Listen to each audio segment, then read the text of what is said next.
In March of 2020, something happened that would change the world forever. Doom Eternal was released. The sequel to the hit reboot of the Doom series, Doom 2016, Doom Eternal is, for better or worse, a strange game. In some ways, it's the best game I've ever played, and in other ways, it makes me want to jump off a bridge. This game both had me ask, how did they do it, and what are they doing? So with Doom the Dark Ages just around the corner, or already around the corner, depending when this gets released, I thought, what better time to talk about Doom Eternal? I mean, I guess like 5 years ago would have been better, but after that, no time like the present. So as a bit of a recap, Doom 2016 starts with you waking up on Mars in a science facility run by the UAC, who is currently mining energy from hell called Argent Energy. And then whoopsies, demons came through the hell portal, and so now you're trying to stop them. And you meet friends like Samuel Hayden, a robot cyborg who runs the facility, Vega, an AI assistant who helps run the facility, and Olivia Pierce, the mad scientist who went crazy and let all the demons out. The game concludes with you blowing up Vega to get sent back into hell, then shutting down the hell portal with a relic called the Crucible, only for Samuel Hayden to betray you at the last moment so he can keep the Argent Energy running with the Crucible, and then he sends you back into hell. Overall, I like Doom 2016 a lot. And going into Doom Eternal, I was pretty pumped. The game starts off with you out of hell, and Vega is also back alive. Now, there's definitely ways to infer about what transpired, but I wouldn't think about it too much. The game doesn't. You get to Earth, and naturally, it's overrun by demons. So you go onto the planet, find a hell priest, give him the old Lenny maneuver, and boom! The demonic consumption of Earth has been reduced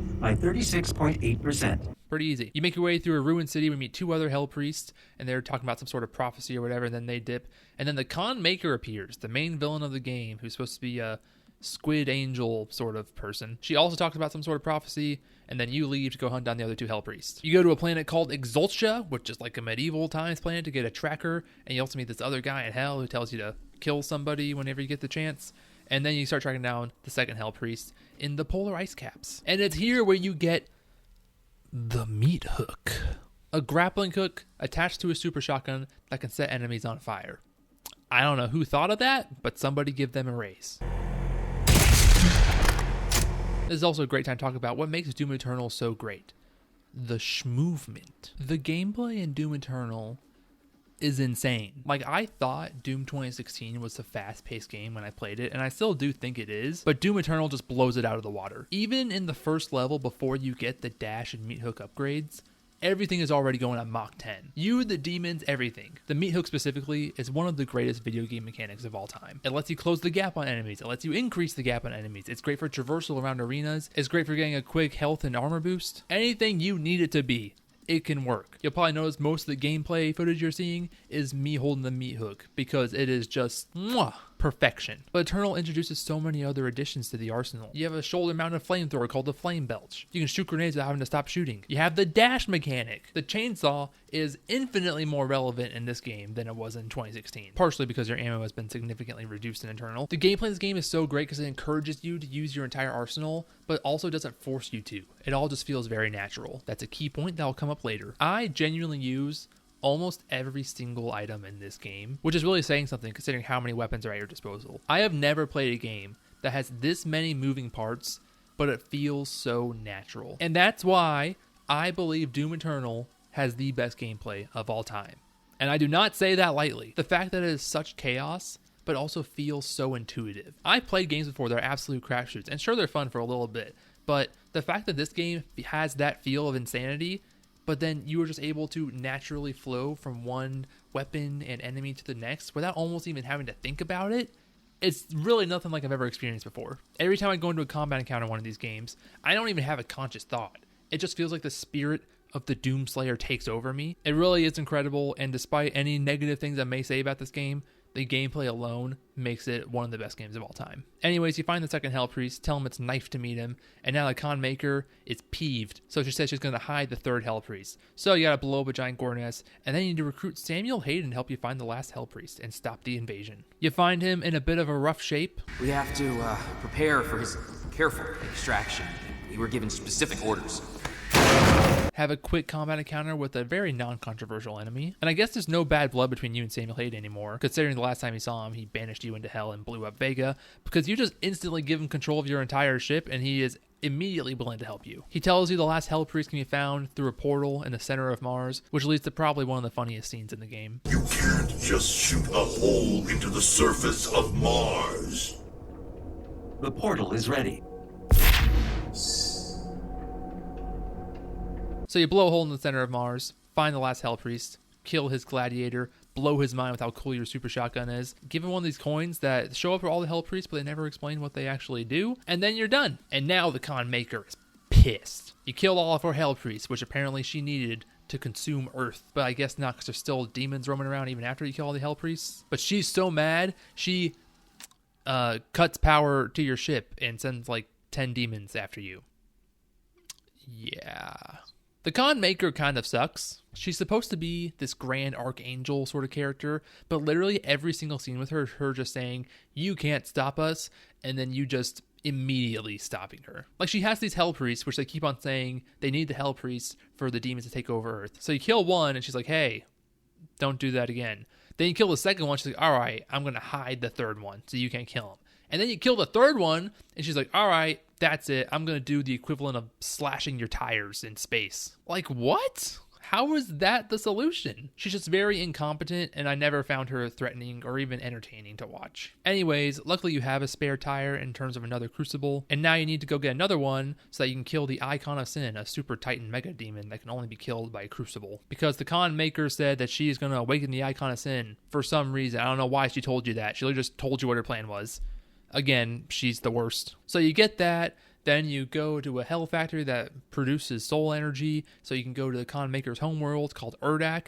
And just as a little point, Urdak is definitely the best level in this game. It's an extremely unique take on heaven, where it's more like a giant, massive circuitry constantly being built out. Anyway, you find the Khan Maykr in the process of awakening the Icon of Sin, and this leads to actually the funniest scene in the game. You cannot stop the procession.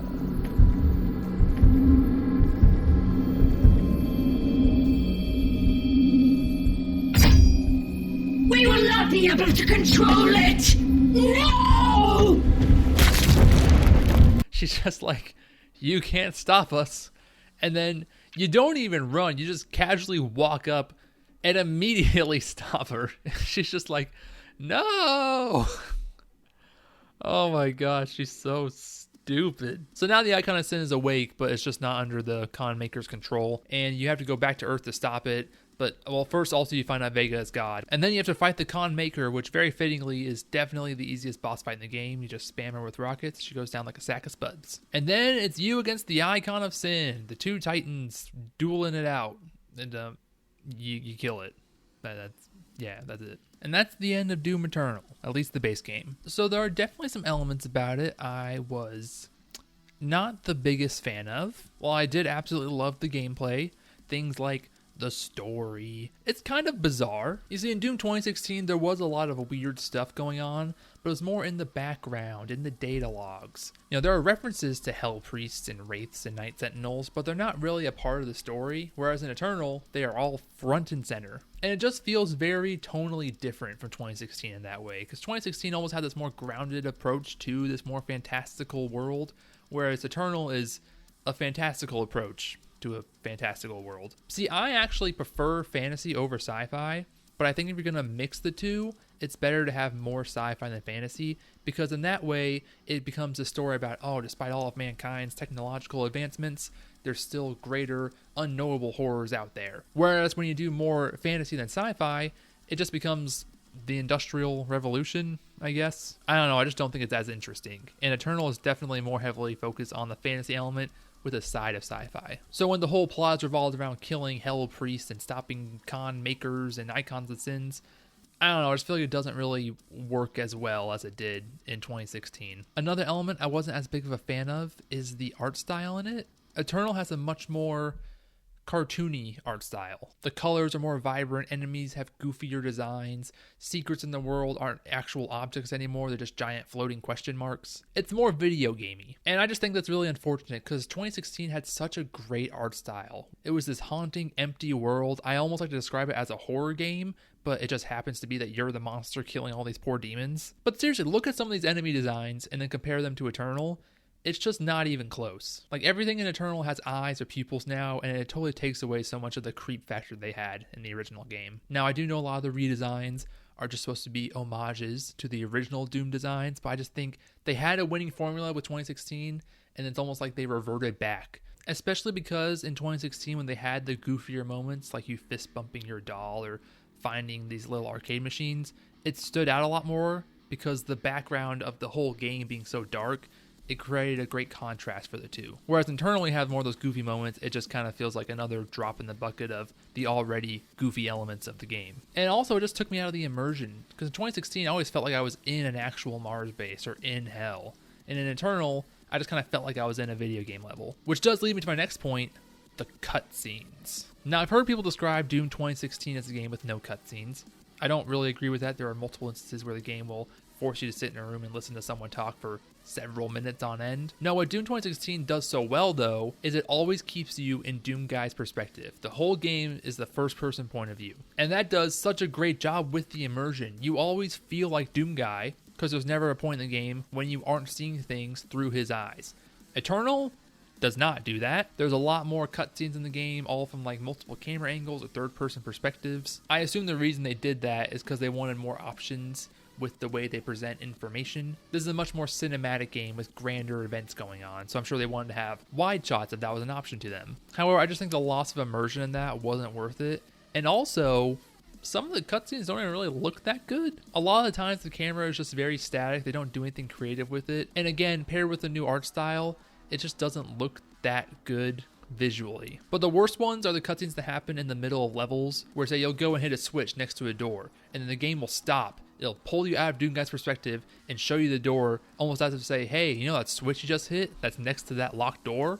Well, it turns out that switch actually opens the door. It's like, why did you feel the need to tell me that? I could have figured that out. One, it just totally slows down the game, which is sort of the opposite of what makes the game good. And two, it just makes me wonder, do they not think I know how to follow a map or a compass or just a green light? I have heard other people who have played 2016, sometimes they would get lost trying to find the door. So I'm assuming maybe that's why they made this change. But honestly, I'd rather the game make me feel stupid than treat me like I'm stupid. And these little instances right here make me think, does it think I'm stupid because I can't follow an open door? I don't know, those things always really annoyed me, and I'm not a fan. And look, I get it, that it's not that big of a deal, you can skip the cutscenes. But I can also wash a poo stain off my dinner plate, doesn't mean I want to eat off of it anytime soon. The fact that it's in there is already tainted it. And there's a few other little things in Eternal that bother me, like how you get teleported into every level now instead of each level naturally flowing into the next one. Or how your basic melee attack does 0 damage despite the fact that you have a foot-long blade mounted on your arm. There were a couple of DLCs, so I'll briefly touch on those. I wasn't a big fan of them. They do some things that I think just did not work.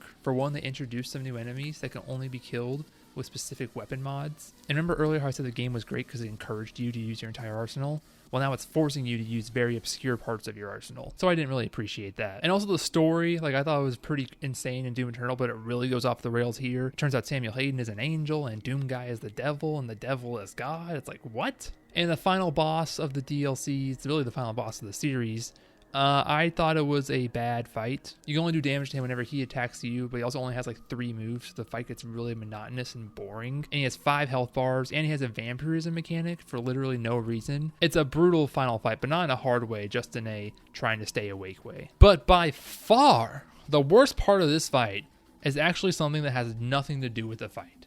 But that's all the more reason why I hate it so much. Why is the Dark Lord wearing a mech suit? I'll ask that one more time. Why is the Dark Lord, who is actually the creator of the entire universe, wearing a mech suit? He's literally God. Why does he need a mech suit to power up and fight? This actually made me lose my mind. There's a point when you try too hard to be cool and it actually has the inverse effect. The harder you try to be cool, the less cool it is. That's what's happening here. Mech suits are cool. Not whenever God is wearing them to fight. He shouldn't need to wear one to fight. He is literally the creator of the universe. Referring back to what I said earlier about how I like sci-fi becoming fantasy because it sort of shows how mankind is just this insignificant speck in the grand scope of the universe, I think fantasy becoming sci-fi is lame. And this is probably the crowning reason why. God in a mech suit. I mean, need I say more? So like I said, Doom Eternal, it's a strange game. It has some crazy high highs and some pretty mediocre lows. But I have to give Eternal credit as well. The game was very experimental. It could have just gone the safe route and copy and pasted 2016, and I'm sure people would have loved it. I probably would have loved it, but they took a huge swing, and they absolutely knocked it out in the park in so many aspects of the game. They also struck out on a couple other things. But you know what? If having to deal with unnecessary cutscenes and a mind-boggling story is the price to pay for some of the best gameplay I've ever experienced in my life, I'm willing to pay it. I would probably put 2016 ahead of Eternal just because it's a much more consistent stream of quality versus Eternal's roller coaster ride. But both games are fantastic. Like, both are probably top 10 games of all time, for me at least. Maybe top 5, if you're feeling frisky. But that's all I got on Doom Eternal. This initially started out as a Doom Eternal and Doom 2016 comparison video, but then I ended up just talking about Doom Eternal for 90% of it anyway, so I figured to rework it into this. If you watched it this far, thanks for watching this whole time. This is definitely different to some of the stuff I've done in the past, and I hope you enjoyed it. So let me know what your thoughts are on this type of video, and let me know what your thoughts are on the Doom games, and let me know what your thoughts are on my thoughts on the Doom games. Okay, that's it. Bye-bye.